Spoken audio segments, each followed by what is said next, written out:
Pentas politik Indonesia adalah panggung yang tidak pernah sepi. Tirainya pertama kali tersingkap pada 17 Agustus 1945. Sejak saat itu, silih berganti aktor utama naik ke panggung kekuasaan. Mereka adalah para presiden, nakhoda yang memegang kemudi bahtera besar bernama Indonesia. Setiap dari mereka datang dengan naskah dan gayanya sendiri, mencoba mengarahkan kapal ini melewati badai sejarah yang ganas.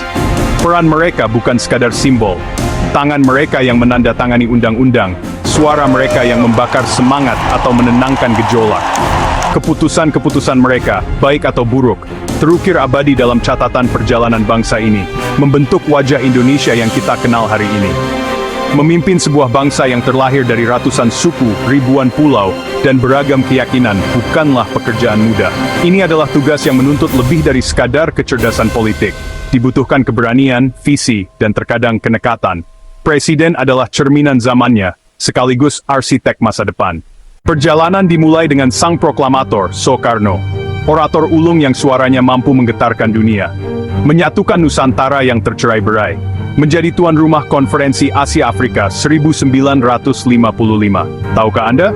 Soekarno adalah seorang insinyur arsitektur yang turut merancang beberapa bangunan ikonik di Jakarta, Monumen Nasional, dan Masjid Istiqlal. Di balik citranya yang flamboyan, ia adalah seorang pemikir yang menggali Pancasila.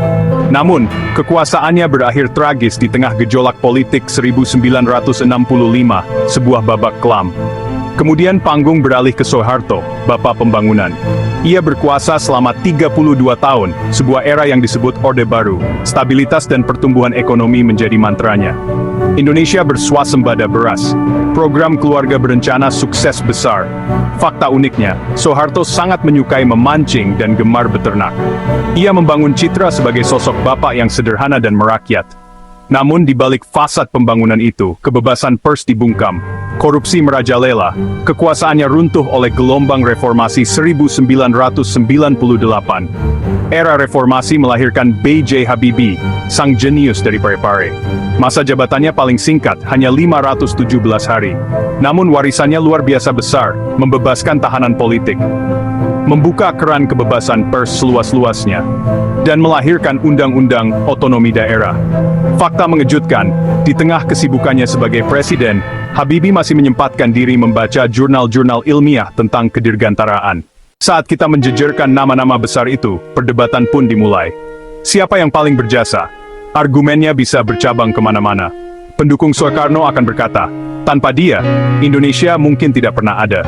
Jasanya adalah meletakkan fondasi kebangsaan, menyatukan kepingan-kepingan pulau menjadi satu imajinasi kolektif bernama Indonesia. Ia memberikan kita harga diri di mata dunia. Di sisi lain, para pengagum Soeharto akan menunjuk data. Mereka akan menyodorkan angka pertumbuhan ekonomi, stabilitas politik selama 3 dekade, program-program pembangunan yang sukses mengubah wajah desa. Bagi mereka, perut rakyat adalah yang utama. Mungkin ia tidak membangun jembatan terpanjang atau gedung tertinggi, tetapi ia membangun sesuatu yang jauh lebih fundamental, jembatan menuju demokrasi. Ia memberikan kembali hak yang paling asasi, yaitu kebebasan. Tanpa langkah beraninya, mungkin kita masih terkungkung dalam kebisuan. Ada yang memuji SBY karena berhasil menjaga stabilitas ekonomi dan politik selama 10 tahun. Ada pula yang menyanjung Joko Widodo karena gebrakan infrastrukturnya yang ambisius, yang dianggap mampu menghubungkan Indonesia dan menurunkan biaya logistik.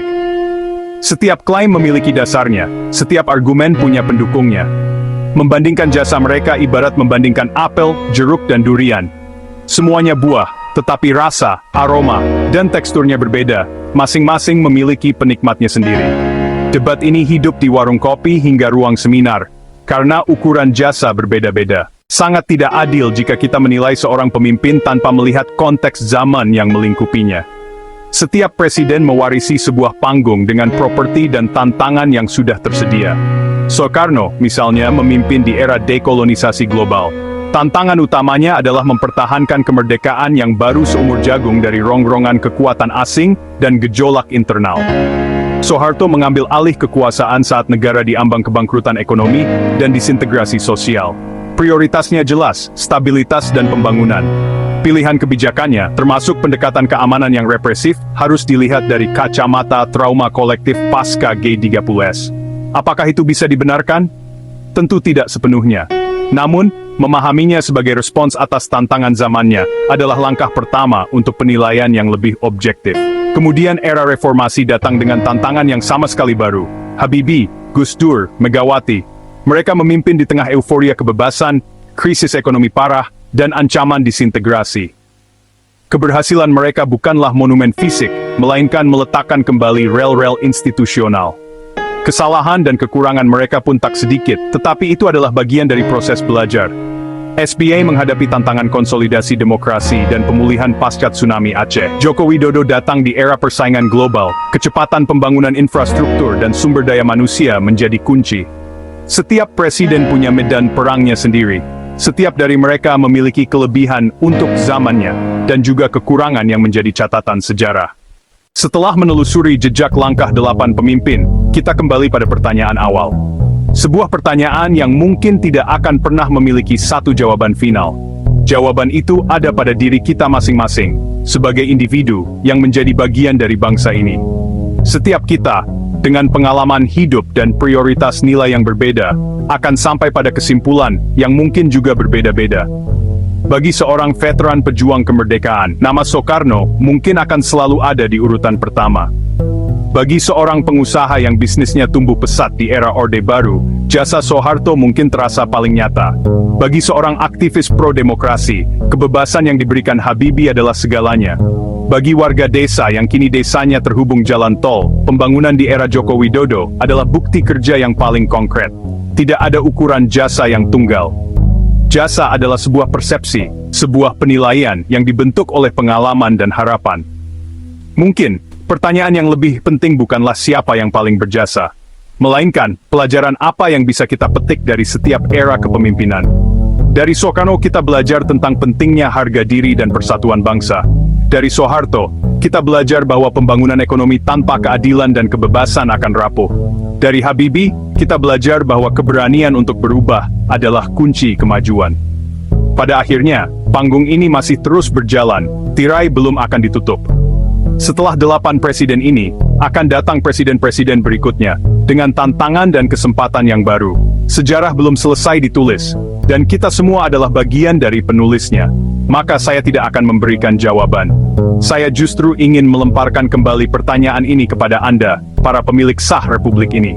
Setelah menimbang semua fakta, kontroversi, pencapaian, kegagalan mereka, menurut Anda, siapa presiden Indonesia yang paling berjasa? Diskusikan, debatkan, kecerdasanlah, ketahanan kita sebagai bangsa diuji.